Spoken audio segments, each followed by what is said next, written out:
Good morning all of you. कैसे हैं आप लोग? I hope you all will be fine. And now today we are going to study about a next part of class 6 geography chapter 4 maps, and this is the part 3rd and maybe this is the last part of this chapter. And now today we are going to study about these 3 points: symbol, sketch and plane. इन 3 चीज़ों के बारे में हम आज discussion करेंगे। And previous class में हमने distance के बारे में पढ़ा था, डायरेक्शन के बारे में पढ़ा था, and these are the components of map and important components of map. And now here the third component of map, जिसको हम सिंबल बोलते हैं। तो आपकी बुक के पेज नंबर 26 पर आप देखेंगे सिंबल के बारे में लिखा हुआ है। ठीक है, मैं यहाँ पर शो भी कर रहा हूँ, आप देखते चलिए कि it is the third important component of a map. It is not possible to draw on a map the actual shape and size of different features such as building, road, bridge, trees, railway lines और a well. ठीक है, समझने की कोशिश करें कि क्या मतलब है यहाँ पर कि मैप के अंदर हम ये डिफरेंट चीज़ें जो अभी मैंने कही, ठीक है, उनको शो करना थोड़ा मुश्किल होता है। इसीलिए कुछ सिंबल्स बनाए जाते हैं जो लगभग हर मैप में ये सिंबल्स सेम होते हैं। तो इन सिंबल्स को ही थर्ड कंपोनेंट्स ऑफ मैप कहा जाता है। कि देखिए लिखा है कि it is the third important component of a map. It is not possible to draw on a map actual shape, कि एक्चुअल शेप और साइज हम किसी भी चीज़, जैसे हम देखते हैं कुछ फीचर्स हैं कि बिल्डिंग्स, अब हम बिल्डिंग्स तो मैप के अंदर नहीं बना सकते, तो बिल्डिंग के लिए कुछ सिंबल्स बनाए जाते हैं जो हर मैप में वही सिंबल्स होते हैं. रोड्स हैं, ब्रिज, ट्रीज, रेलवेज, ठीक है, and well. So they are shown by using certain letter, shade, colour, picture and line. These symbols give a lot of information in a limited space. ठीक है, इन symbols के बारे में बोला कि सिंबल्स कुछ भी हो सकते हैं, कुछ लेटर्स हो सकते हैं, शेड्स हो सकते हैं, कलर्स हो सकते हैं, पिक्चर्स हो सकते हैं, कुछ लाइंस हो सकती हैं. ठीक है, और इन सिंबल्स के थ्रू इन्होंने कहा कि symbols give a lot of information in a limited space, कि एक छोटे से स्पेस में हमको बहुत सारा इंफॉर्मेशन मिल जाता है. And now with the use of these symbols map can be drawn easily and are simple to read. ठीक है, इन सिंबल्स के थ्रू यदि हम देखें तो मैप को रीड करना बहुत आसान हो जाता है.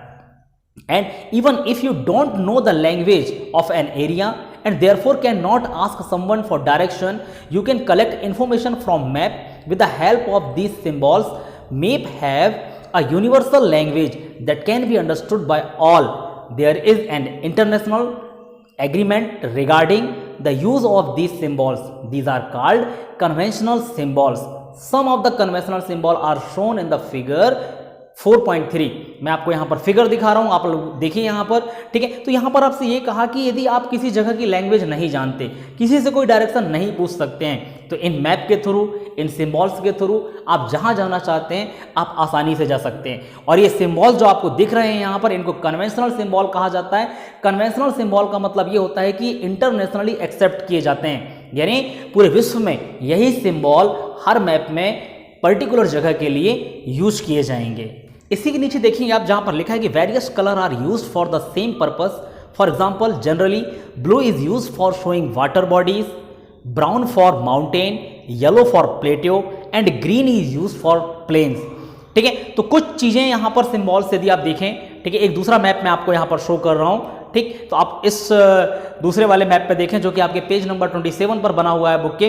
ठीक है, जहां पर लिखा है कि Sundarpur village and its surrounding areas.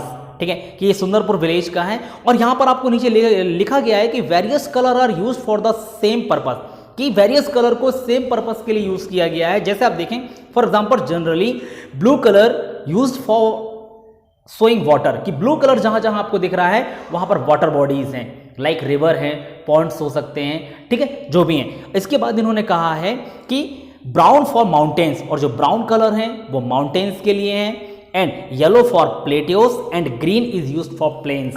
ठीक है, येलो जो है वो प्लेट्यूस के लिए, और ग्रीन कलर यूज किया जाता है प्लेन्स यानी मैदानों के लिए, मैदानी इलाकों के लिए. ठीक है, चलिए अब हम देखते हैं स्केच के बारे में कि स्केच क्या होता है. देखेंगे आप आपकी बुक पर कि a sketch is drawing mainly based on memory and spot observation and not to scale. ठीक है, स्केच एक रफली डायग्राम होता है जो हम जनरली बना देते हैं, इस पर किसी भी स्केल का यूज नहीं किया जाता. Sometime a rough drawing is required of an area to tell where a particular place is located with respect to other place. ठीक है, कि किसी एक प्लेस के रिगार्डिंग हम यदि दूसरे प्लेस के बारे में जानना चाहते हैं तो वहां से हम एक रफ डायग्राम बना देते हैं, एक स्केच बना देते हैं कि ये रास्ता ऐसे जाएगा, ऐसे मुड़ेगा, ऐसे जाएगा, तो हम उसको स्केच बोलते हैं. सपोज लिखा है you want to go to your friend's house but you don't know the way. यदि आप अपने किसी दोस्त के घर जाना चाहते हैं लेकिन आपको रास्ता नहीं मालूम है. Now your friend may make a rough drawing to show the way to his house. ठीक है, तो आपका फ्रेंड क्या करेगा, आपको एक रफ डायग्राम बना के दे देगा, एक लाइन खींच के दे देगा, एक रेखा बना देगा जहां से, ठीक है, आप उसके घर तक आसानी से पहुंच सकते हैं. Such a rough drawing is known without scale and is called a sketch map. ठीक है, तो ऐसी ड्राइंग जो विदाउट स्केल खींची जाती है, ठीक है, उसको हम स्केच मैप कहते हैं. नाउ इसी के नीचे आप देखें प्लेन. ठीक है, कि प्लान क्या होता है, कि प्लान जिसको हम प्लान बोलते हैं. ठीक है, तो a plan is a drying of a small area on a large scale. कि प्लान का मतलब यह है बेटा कि हम एक छोटे से एरिया को बड़े स्केल में शो करते हैं. यानी छोटा सा कमरा है हमारा तो हमने उसको बड़े स्केल में एक बड़े पेपर पर बना के दिया. ठीक है, आगे देखिए लिखा है कि a large scale map gives lot of information. कि लार्ज स्केल जो मैप होता है हमने देखा है कि बहुत सारे इंफॉर्मेशन हमको मिलते हैं उसमें. And now but there are certain things which we may something want to know, for example the length and breadth of a room. ठीक है, लेकिन हम जब इसमें देखते हैं, जब हम प्लान की बात करते हैं तो हम किसी कमरे की यदि लेंथ और ब्रेथ जानना चाहते हैं तो हम वो प्लान बना के रखते हैं. ठीक है, which can't be shown in a map. इनको हम मैप में शो नहीं कर सकते. And now at the time we can refer drawing drawn to scale called a map plan.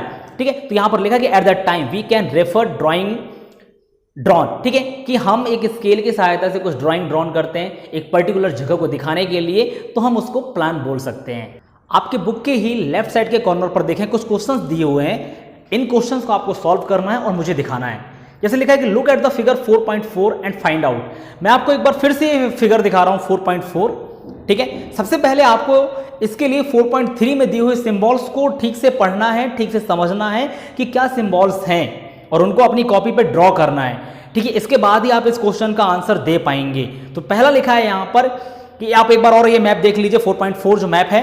ठीक है, अच्छे से आप इसको रीड कीजिए, देखिए और इसके क्वेश्चंस के आंसर लिख दे, आपको मुझे बताना है. मैं क्वेश्चंस भी शो कर रहा हूं, आई होप आपने देख लिया होगा. अब आप क्वेश्चंस देखिए. पहला लिखा है कि in which direction is the river flowing. River किस डायरेक्शन पे फ्लो कर रही है. ठीक है, डायरेक्शन के बारे में हमने इससे पहले वाले लेक्चर पर डिस्कशन कर लिया है, तो आई होप आपको डायरेक्शंस पता होंगे कि north south, east west, north east, south east, north west, south west आप बता सकते हैं. सेकेंड नंबर पर है what kind of road passed by the side of village Dumri. आपको ऊपर ही विलेज डुमरी दिख रहा है लेफ्ट हैंड साइड पे.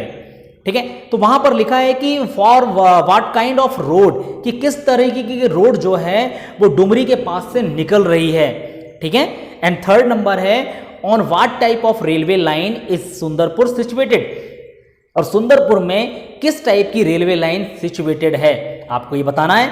एंड फोर्थ नंबर पर है on which side of the railway bridge is the police station situated. कि पुलिस स्टेशन से किस साइड में रेलवे ब्रिज जो है वो सिचुएटेड है. ठीक है, कि पुलिस स्टेशन के रिगार्डिंग आपको रेलवे ब्रिज की साइड्स बतानी है. एंड फिफ्थ नंबर पर देखिए आप लिखा है कि on which side of the railway line do the following lie. और रेलवे लाइन कुछ चीजें यहां पर नीचे आपको दिख रही हैं. ठीक है, उनके थ्रू किस साइड पर रेलवे लाइन है. जैसे ए नंबर पर है छतरी. ठीक है, अब छतरी क्या होता है इसको आपको फिगर 4.3 में देखना पड़ेगा कन्वेंशनल सिंबल वाले में कि किस चीज का सिंबल छतरी बना हुआ है. ठीक है, तो उसके थ्रू आप बताएंगे. बी नंबर पर है चर्च, कि चर्च से रेलवे लाइन किस तरफ है, किस साइड में है. सी नंबर पर है पॉन्ड. फोर्थ पे है मॉस्को.